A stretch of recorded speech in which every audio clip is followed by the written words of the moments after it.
Hello everyone. Today we are going to see about the physiology of hearing. Structure of ear. Ear is the sensory organ of hearing and balance. Ears are paired organs situated on the side of head. The parts of ear include outer ear, middle ear and inner ear. The middle ear consists of three ossicles called the malleus, incus and stapes. The organ of Carte is located within the inner ear, which contributes to audition. Organ of Carte. The organ of Carte consists of three rows of outer hair cells and one row of inner hair cells. Vibrations caused by sound waves bend the stereocilia on these hair cells through an electromechanical force. Supporting cells called diaster cells are situated between outer hair cells. Cells of Hensen lie outside the diaster cells. Tectorial membrane consists of gelatinous matrix.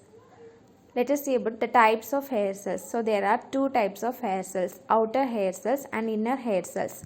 Outer hair cells are arranged in 3 to 4 rows. They are efferent in nature. Around 12,000 outer hair cells are present. They modulate inner hair cell function. They are cylindrical in shape. The inner hair cells are arranged in a single row. They are afferent in nature. Around 3,500 inner hair cells are present.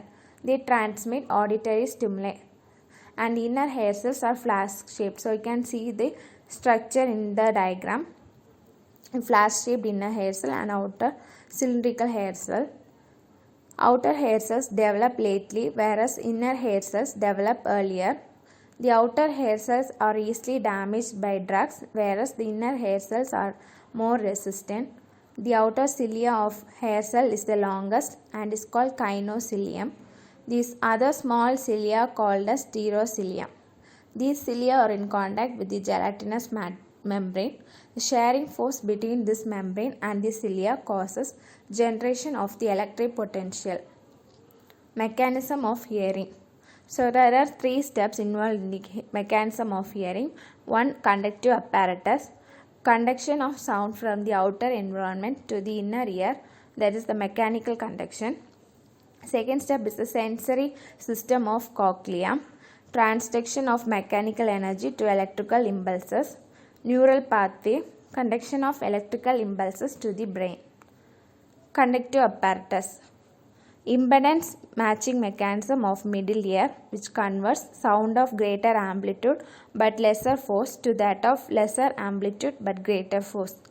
Lever action of ossicles, and length of malleus is 1.3 times more than the length of incus. Mechanical advantages in the ratio 1:3:1. Hydraulic action of tympanic membrane, and the mechanical advantages 14:1. Overall mechanical advantages 18:1. Curved membrane effect. Movement of tympanic membrane is more at periphery.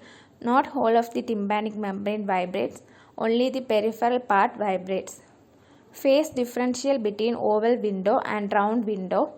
When oval window receives waves of compression, round window is at the phase of rarefaction.